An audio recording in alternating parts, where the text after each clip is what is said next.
Les dernières retouches de mon salon de jardin, ainsi que plusieurs autres travaux que vous verrez dans les prochaines vidéos, mais à chaque fois je me faisais harceler par des guêpes qui me tournaient autour. La fois de trop était quand l'une d'elles m'a piqué à la joue sans aucune raison pendant que je dormais.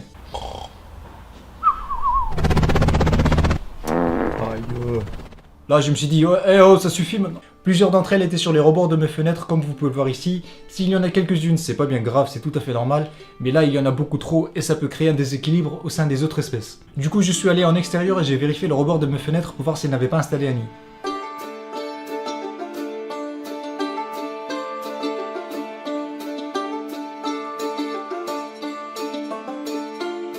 Après ça, j'ai inspecté chaque recoin de chez moi pour voir où c'était installé.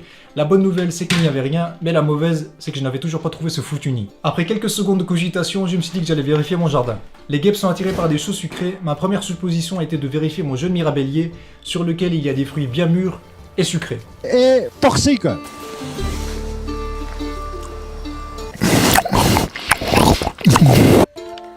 Mais là aussi, je me suis trompé.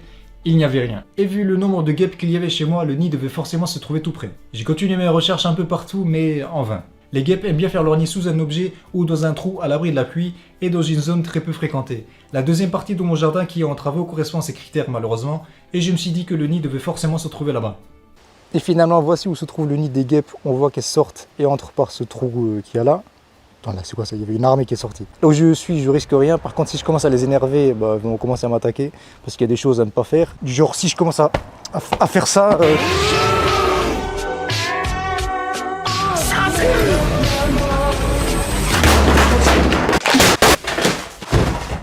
Voilà. La première chose dont on aura besoin, c'est une bouteille en plastique vide. Vous pouvez prendre n'importe quelle forme que vous voulez, ça on s'en fout. Celle-ci est différente de celle que vous allez voir juste après parce que j'ai dû refaire ce passage parce que mon micro de mort a saturé. Je vous réexplique. La première étape, ça va être de découper l'arrière avec une paire de ciseaux parce qu'on n'en a pas besoin. On va prendre ça et on a juste à couper cette partie.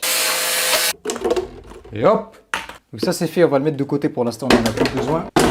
Et on va venir prendre un sachet poubelle. Alors on le met à plat comme ça. Et on va venir y faire un trou au centre du même diamètre que la bouteille qui sera placée juste ici. On va de nouveau prendre ça. Et on a juste à le trouver.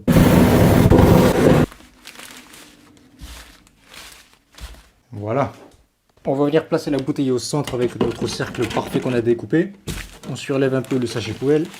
Ensuite on prend le scotch et on fait le tour. Et voilà. Notre piège est terminé, mais nous allons attendre qu'il fasse bien nuit avant de l'installer, puisque les guêpes rentrent au nid avant le coucher du soleil, et c'est à ce moment-là que nous allons attaquer. C'est bon. Ça y est, il fait bien nuit, elles sont toutes rentrées, j'arrive à les entendre. Je vais mettre le micro pour voir si on les entend bien.